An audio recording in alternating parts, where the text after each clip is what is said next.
നീ ഒന്നാ അവനെ വിളിക്കോടാ കോളിംഗ് ബെല്ലടിച്ച്. ഞാനായിട്ട് വിളിച്ചു കഴിഞ്ഞാൽ വീട്ടുകാരും വിളിച്ച് ഞാൻ അവനെ ഇടിക്കും. അല്ലാണ്ട് അച്ഛൻ ചേട്ടനും കൂടെ ഉള്ളോണ്ടല്ല. നീ ആ വീടിന്റെ ഉള്ളിരിക്കണ കുബേര കുഞ്ചിനെ ഒന്ന് എനിക്ക് ഇറക്കിത്താ, ഞാൻ ഇടിക്കാം അവനെ.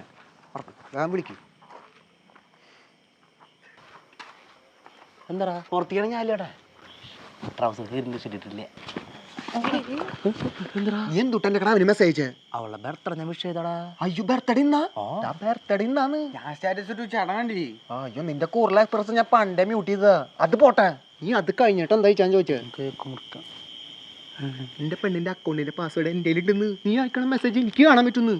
നിനക്ക് എന്റെ പെണ്ണിനെ കൊണ്ട് ഞാൻ അറിയാണ്ട് സിനിമയ്ക്ക് പോണല്ലേ, അതും ആള് കയറാത്ത സിനിമയ്ക്ക് കോർണർ സീറ്റിലാണ് നീ ബുക്ക് ചെയ്ത് വെച്ചിക്കണ. അതെന്തിനാടാ? കേക്ക് മുറിക്കാം. നിന്നെ ഞാൻ ഇപ്പോൾ പിടിച്ചിരിക്കും. ഞാൻ എന്തെങ്കിലും തമിഴ്നാട്ടിൽ വിളിച്ചാൽ നീ വന്നിട്ടുണ്ടാ? എൻ്റെ ആ കൂടി 2 ടിക്കറ്റ് ബുക്ക് ചെയ്യാനുള്ള പൈസ ഉള്ളോ? നിന്നെ വിളിച്ച് അവന് വിഷമം, ഇവന് വിളിച്ചാൽ നിനക്ക് വിഷമാവും. അതല്ല ഞാൻ അവളെ കൊണ്ടുവന്ന് വെച്ചേ. പുല്ലുകെട്ട് മുത്തമ്മയ്ക്കാണാ പുല്ല് എന്റെ പെണ്ണിനെ കൊണ്ട് പോണ പിടിക്കും. നല്ല റിവ്യൂ ആണ് കേട്ടോ. നിനക്ക് പോകാൻ പറ്റാ, 18 വയസ്സ് വേണം. നിന്റെ വർത്തനായിട്ട് ഞാൻ അവളെ കൊണ്ടുപോയി പോലുണ്ടല്ലോ. ആ മെസ്സേജ് അങ്ങ് ഡിലീറ്റ് ചെയ്ത് പ്രശ്നം തീർന്നില്ലേ? അയ്യോ സീൻ ജസ്റ്റ് നൗ. നീ അവളുടെ വായിലേക്ക് നീ കേട്ടോ ബേബിന്ന് ഒരു വോയിസ് വന്നിട്ടില്ല. നല്ല തെറിയായിരിക്കും. എടുക്ക്. അവനറിയില്ലല്ലോ, ഉറപ്പല്ലേ? എന്നാ ഞാൻ വരാം.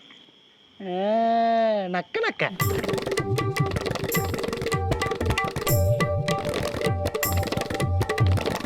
കണ്ണ് നട്ട് കാത്തിരുന്നിട്ടും എൻ്റെ കരളിൻ്റെ കരിമ്പ് തോട്ടം കട്ടെടുത്തതാരാണ്? ഓ നല്ലവണ്ണ നീ എടുത്തോ, പോപ്കോണൊക്കെ മേടിച്ചു കൊടുക്കണം കേട്ടോ. പൊന്നുകൊണ്ടു വേലി കെട്ടിയിട്ടും എൻ്റെ കൽക്കണ്ട കിനാവു പാടം. ചേട്ടാ ഈ മെസ്സേജ് നോട്ടിഫിക്കേഷൻ വന്ന ദിവസം എടുത്തു നോക്കിയിട്ട് ഡിലീറ്റ് ആക്കി കഴിഞ്ഞിട്ടുണ്ടെങ്കിൽ ഈ വല്ല പ്രശ്നം ഉണ്ടാവും. ഞാനത് അപ്പോൾ ഡിലീറ്റ് ചെയ്തിട്ടുണ്ടെങ്കിൽ ഇവളുടെ പരട്ട സ്വഭാവം എനിക്ക് മനസ്സിലാവും. ഇപ്പോ നക്കണക്ക. ആ